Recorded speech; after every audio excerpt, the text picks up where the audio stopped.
নমস্কার বন্ধুরা, রকি কিচেনের তরফ থেকে সকলকে স্বাগত জানাচ্ছি। আবার একটা রেসিপি আপনাদের মাঝখানে শেয়ার করতে চলেছি, সেটা হচ্ছে আলু দিয়ে শালপিয়া মাছের ঝোল।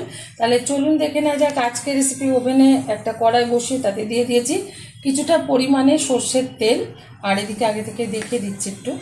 এই যে শালপিয়া মাছটা ভালো করে ধুয়ে পরিষ্কার করে নুন মাখিয়ে নিয়েছি, আর মাছের মধ্যে যে আলুটা দেবো সেটাও আমি কেটে এই যে নুন হলুদ মাখিয়ে নিয়েছি ধোয়ার পরে। এখন প্রথমে কিন্তু আমি আলুগুলো ভেজে নেব, তারপরে মাছটা ভাজবো।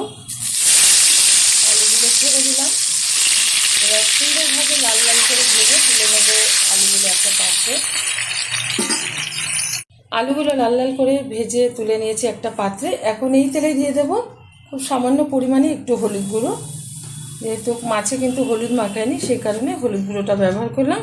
এখন আস্তে আস্তে করে মাছগুলো ছেড়ে ভেজে নেব। এই আলুটা ভাজার একটাই উদ্দেশ্য, মাছগুলো তাহলে কিন্তু আর লাগবে না মানে কড়াইতে। কোনো কিছু ভেজে নেওয়ার পর যদি মাছ ভাজা হয় সেই মাছ সুন্দরভাবে উঠে যায়। এবার উল্টে পাল্টে ভালোভাবে ভেজে নেবো মাছগুলো একটু উল্টে দিচ্ছি। খুব সুন্দরভাবে কিন্তু মাছটা কেটেছে, ডিম টমেটো রেখেছে এরকম, পেটটা ফাঁকা হয়ে যায়নি। আর একদম জ্যান্ত মাছ, তাই পাতলাভাবে ঝোল রান্না করবো। সুন্দরভাবে উল্টো পিঠটা ভাজা হয়ে গেলে তুলে নেবো একটা পাত্রে। যেগুলো ভাজতে বাকি আছে সেমভাবে ভেজে নেব।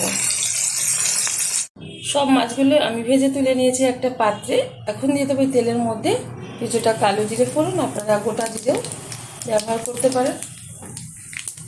দিয়ে দিচ্ছি টুকরো করে রাখা একটা টমেটো, দিয়ে দেবো 1 চামচ হলুদ গুঁড়ো, দিয়ে দিচ্ছি বেটে রাখা মশলা জিরে আদা লঙ্কা একসাথে।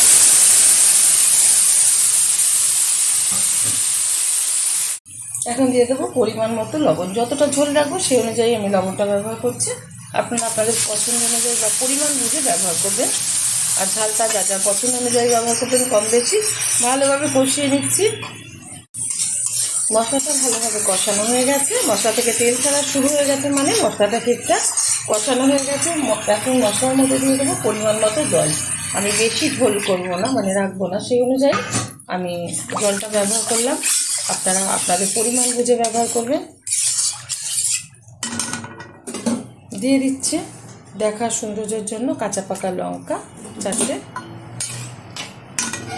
দিয়ে দেবো ভেজে রাখা আলু,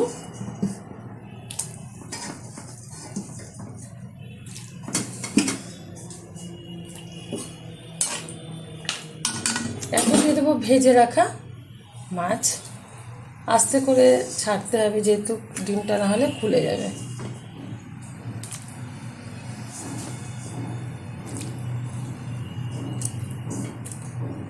আমার এই রেসিপি যদি আপনাদের ভালো লেগে থাকে, আপনারা অবশ্যই আমার চ্যানেলটিকে সাবস্ক্রাইব করবেন, লাইক করবেন, শেয়ার করবেন। আর এরকমভাবে একবার জ্যান্ত মাছের ঝোল আপনারা রান্না করে খেয়ে দেখবেন। আশা করি আপনাদের ভীষণ ভালো লাগবে। অনেকেই জানে না, যারা জানেন না তাদের জন্য আমার বলা, আর যারা জানেন তাদের জন্য আমি কিছুই বলি না বা বলবো না। ঢেকে দিচ্ছি 15 মিনিটের জন্য। ঢাকনাটা তুলে দিচ্ছি।